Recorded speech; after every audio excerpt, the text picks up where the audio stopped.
Susie, go ahead. Jeff, do you want to try first? I saw that physical hand. I'm going to try and unmute and see if it works here really quick. Is that working? Yes. Okay.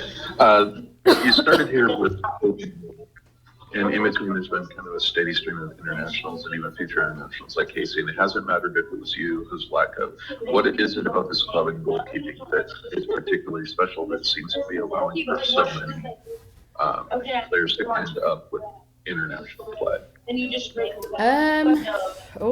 don't know, to be honest. I think obviously it's a huge part of the game. I think finding the right goalkeeper that suits what you're trying to do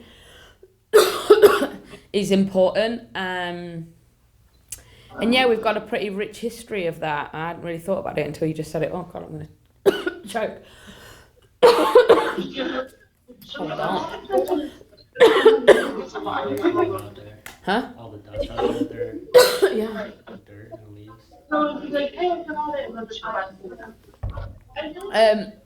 Yeah, I'm not sure why, but obviously really happy for Claudia to get the recognition in the league and obviously into getting this international call up.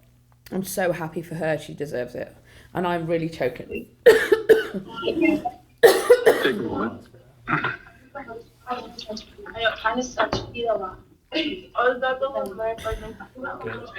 Then the other part is mentality. There was a lot of frustration after the Houston match, and then he bounced back with a result against Louisville under pretty adverse conditions. What did that say about the mentality of where the club is at right now and how the locker room is doing that you're able to do that? Yeah, I think we said this after the Louisville game, actually, collectively, was that we didn't perform like on the ball brilliantly in Louisville, but we were gritty, we were resilient, we defended brilliantly our own box. And then maybe against Houston, we didn't have to do that. We didn't have to show that resiliency and like real grit because of what the opponent was providing. But we also didn't really stamp our authority on the game. So a big journey for us as a team is how do we find a performance where we have both, where we're gritty and we're resilient, but we also show our quality. And we've done that occasionally this year. I don't think we've done it over 90 minutes. That's the layer for us on how we can continue to keep moving forward. So that's been a topic of conversation this week. Thanks, Jeff. And then we'll go over to Susie. The Spirit are a team that's played in a lot of high-scoring games lately, have a lot of players coming back from injuries, and I'm just wondering, just looking at their attack in particular, what are some of the threats that the team is really focused on limiting on Friday? Yeah, I think they're a team, right? They're not built around one person. They're very much a team orientated group where multiple people score. They score goals in multiple different ways. So it's not like this one threat that you've got to solve. I think we've concentrated a lot on ourselves this week because the sort of going back to my point I made earlier, just being the grinding, resilient team, it will get you results, but it's not sustainable. It's not sustainable to do that over 26 games. So we've got to find a way where we can add our quality in and control games better. And we're only going to be able to do that by concentrating. Excuse me. What is going on? Concentrating on us. There's definitely something in my throat. Yeah. Sorry, there's someone blowing stuff outside and it's definitely got me. Yeah, so I think that's the key piece is us, really. So we're respectful of them. We know what threats they have. Obviously, Ashley Hatch has been scoring goals. They actually score quite a lot of goals off crosses, so being prepared for that. But really focusing on us a little bit has been the priority. Thanks, Susie. and then we'll go over to Jada. Sorry, Oh, I muted you. That's Sorry, okay. We'll go Jada. to Jada, go ahead. Dying over it. It's okay. Go ahead.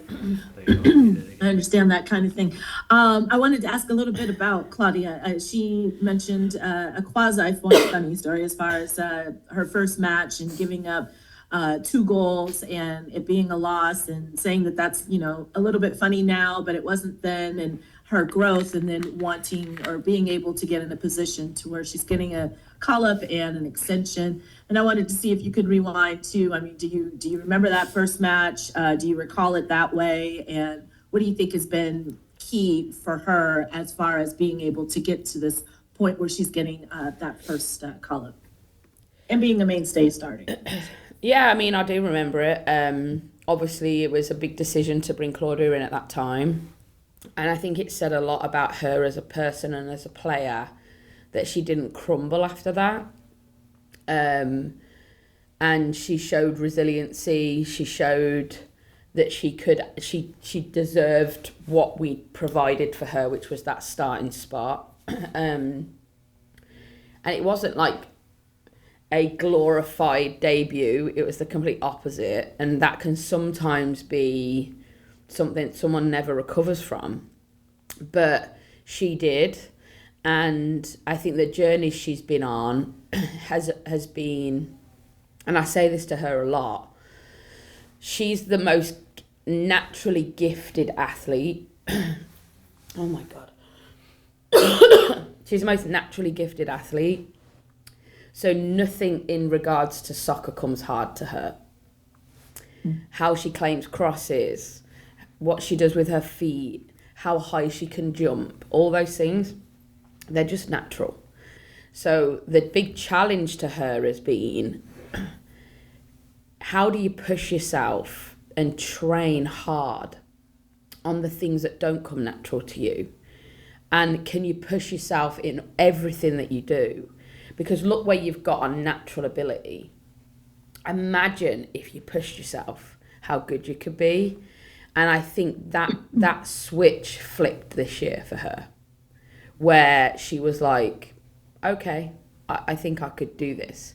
And I do think the carrot of the national team helps. I think maybe in previous years, did she believe that right that second she could be the starting goalkeeper for the national team? When Alyssa was there, probably not. But I think now, I don't think this is a singular thing for Claudia either. I think that spot is so up for grabs. And like, if that isn't a big enough carrot, I don't know what is. So I think that has given her an extra, like, I really want to do this. And I do think that our environment has pushed her and will continue to push her to go and get what she wants if she truly wants it. When you talk about her natural ability, a lot is always made of her basketball background. Do you still see that basketball kind of player when she's, in goal? Like, do you still see those basketball moves? That's why she catches balls with one hand all the time. It drives me insane. Like, what the goalkeeper ever just catches balls with one hand and is all right with it? There's only Claudia that does that. And that's because she's so comfortable doing that with basketball, right? But Claudia's a naturally gifted athlete at every sport. She can pick up a tennis racket, she'll beat anyone. She can throw a tennis ball further than I've ever seen anyone throw a tennis ball. She can spiral an American football miles. Like, she's gifted at anything she picks up. So basketball and soccer were the ones, obviously, that were the biggest highlight going into college. Then she made a choice to make soccer the one that she wanted to dedicate herself to.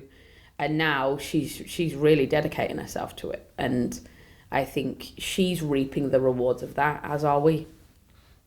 Thanks, Jada. And then, Susie, we got time for one more quick question. Yeah, hopefully a quick one. You talked about the team has shown they can score early and grit out a result, but not wanting that to be your only identity. And just wondering what you think the team needs to do to get the forwards or the front line more involved in dangerous spaces so you can have a more comfortable game. Yeah, I think we've got to hurt people in transition more because we defend so well. And then we've got to control the game more with the ball. I think we'd gone through a period, Orlando, Portland, Bay, Kansas, where we did do that. And then Houston and Louisville, we didn't really do that. So how can we do both sides, right? I think that's the crucial part right now, putting it all together. Thanks, Susie. Thanks, everyone. Thanks, guys.